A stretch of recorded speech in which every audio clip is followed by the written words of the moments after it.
You are welcome to LFN What's Your Say? The #1 listening show where we discuss real issues with real people like you. We are still featuring R. Kelly. Real name Robert Sylvester Kelly. Also known as the R&B King. We all know that R. Kelly's New York trial verdict was highly contested when his supporters learnt about the text message evidence that was deliberately ignored by the trial judge Ann Donnelly, evidence which if considered should have proved foul play by the Clary family, which the judge on the other hand favored plenty, making principal government witness Azriel Clary and her family the biggest beneficiaries from the restitutions R. Kelly has been forced to pay. Of course, text message evidence speaks for itself, and there was no reason therefore to believe that this piece of evidence could have been inaccurate in any way. Even with the certainty though, Azriel's comment on the matter remained important, and everyone was waiting to hear what the girlfriend turned false accuser had to say about this ignored bombshell evidence. When Azriel posted on Instagram in response to this issue, she said a number of things, including suggesting she literally don't do anything for clout, analytics or views, and asking that the public spares her the fake love. In her own words, she says the following: "I literally don't do anything for clout, analytics or views. So spare us both the fake love. I do not play that." She said completely nothing to suggest that the text message evidence could have been fake, or that she and her mother didn't do this. Why would she try to deny this with all the damning evidence anyway? She had no chance and would not try to go against text messages which can always be retrieved when it becomes necessary to prove that these communications were indeed made between mother and child.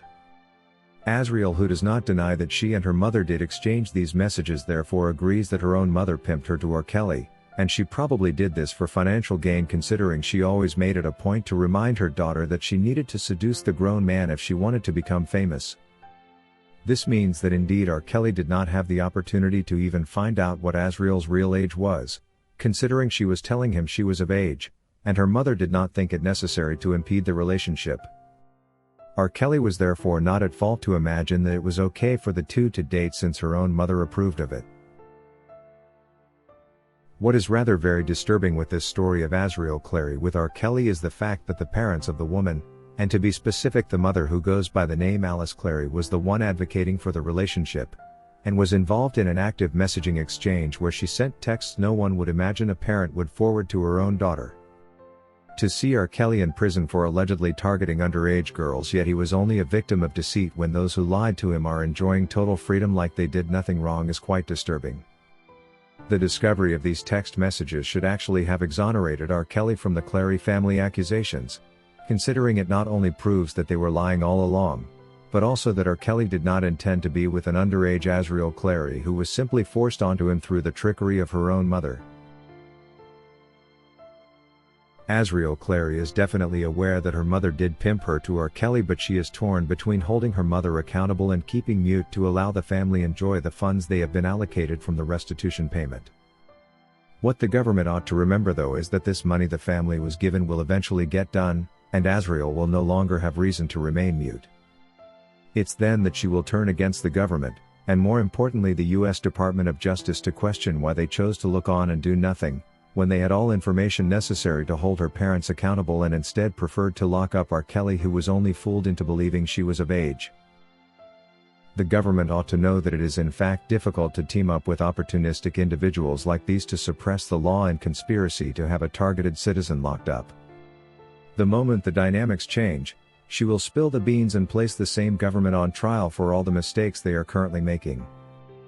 We ought to keep in mind that this principal New York witness only flipped to the government side after listening to R. Kelly's leaked audio recordings while he spoke with his other girlfriend from prison. There is therefore nothing to stop her from doing the same once the hundreds of thousands of dollars have been depleted, this time to ask the government why they chose to convict the wrong person instead of her mother, who is clearly guilty of soliciting her for financial gain and clout. It is important to remember that before she was corrupted by the enemies of R. Kelly and causing her to be envious of the commitment Robert had promised her colleague Jocelyn Savage, Azriel Clary was an agent of truth and did a lot of talking that was pro-Kelly, like she did at the Gayle King interview. During this period, Azriel revealed more truth in a single interview than was required for government to lock up both her parents, but this was ignored.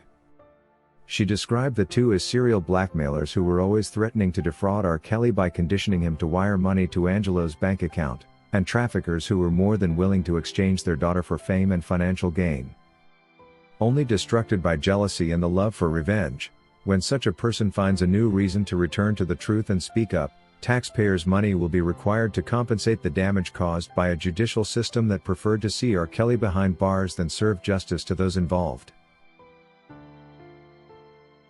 According to Yolanda, it would serve the government right if Azriel chose to return to the truth and exposed all their sinister plans against the R&B king. And this is indeed very possible considering it was her position before she was hoodwinked with promises of restitutions, and further confused by her desire for revenge. A time is coming when none of these will matter to her, and only then will the Department of Justice wish it had done its job.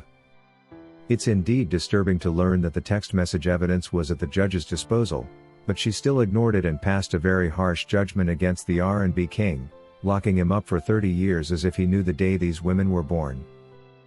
Considering how hard it can be to tell a woman at the age of 17 and a half from one at 18, the approval given by a parent will make it even more confusing for anybody.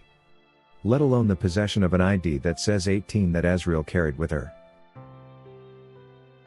According to Quina Jones, to be very honest, I still fail to understand what kind of parent would do such a thing to their own child.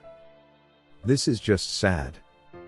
To learn that the Clary mother was on phone busy pretending to be her own child and sexting R. Kelly is not only disturbing but also disgusting. And to further learn that the New York judge knew all about this pimping and the ID that suggested she was 18, but chose to ignore all this and judge R. Kelly like a serial killer is mind-boggling. Hopefully a time will come when the truth will prevail as all this comes to light. We wait to see. If you wish to take part in a live interview discussing any of these topics, let us know by sending an email to sashalfnmedia@gmail.com for scheduling. Thank you for watching today's video, a production of LFN Media, giving you another perspective of issues at hand. We make it our business to keep you updated with the truth amidst the cloud of lies the media wants you to believe. It is therefore important to subscribe to this channel, hit the bell icon and allow all notifications so that you don't miss out whenever we publish a new video.